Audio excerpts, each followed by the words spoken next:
কোনো প্ৰশ্ন এইটো বিজেপিৰ ভাৰ্চন নাছিলে নহয়, RSSৰ ভাৰ্চন নহয়, এইটো কামাখ্যাত আছে কৈছে, আৰু মোৰো ভাৰ্চন নহয়। এইটো যিটো কথা সত্যই সত্য ভাৰ্চন, এইটো কাৰণ তেওঁলোকে ক'ব নোৱাৰে খ্ৰীষ্টিয়ান যিসকল যুৱক যুৱতী আছে তেওঁলোকে ডেকা ল'ৰা, তেওঁলোকে ইমান নীতি নিয়ম নাজানিবও পাৰে, কিন্তু সকলো জাতিৰে নীতি নিয়ম আছে।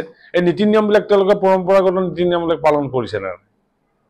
গতিকে ইয়াত বিজেপি বা RSSৰ প্ৰশ্ন উঠা নাই, এইটো মইহে কৈছোঁ, আৰু মই সম্পূৰ্ণৰূপে দায়িত্ব সহকাৰে কথাষাৰ কৈছোঁ, মই দায়িত্ব সহকাৰেহে কথাটো খাৰ কৈছোঁ।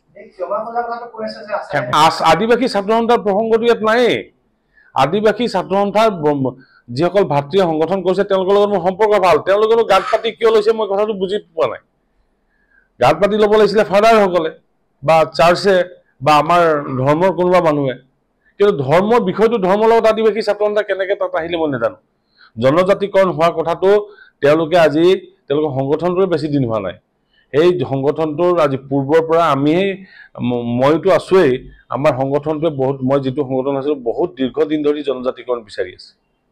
গতিকে ইয়াত আৰু কোনো প্ৰশ্ন উঠিব নোৱাৰে। তেওঁলোকে আজি ওলাই জনজাতিকৰণ দে বুলি কৈ দিলেতো নহয়, তাৰ ক্ৰাইটেৰিয়া আছে। তেওঁলোকে কৈছে যে প্ৰাথমিক চৰ্তটো, মই কৈছোঁ যে প্ৰাথমিক চৰ্তটো হৈছে জনজাতিকৰণৰ ৰীতি নীতি ব্যৱহাৰ কৰিছে নে নাই।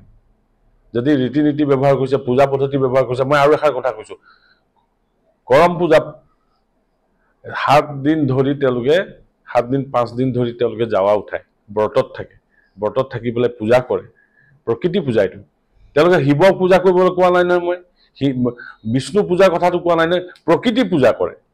মই বিষ্ণু পূজা, মই হিন্দু ধৰ্মৰ বোলে দুৰ্গা পূজা কৰিব লাগিব, মই বোলে বিষ্ণু পূজা, এই কথাষাৰ মই কোৱা নাই। মই কৈছোঁ যে তেওঁলোকে যিটো প্ৰকৃতিক পূজা কৰে, সেই প্ৰকৃতি পূজা কৰক।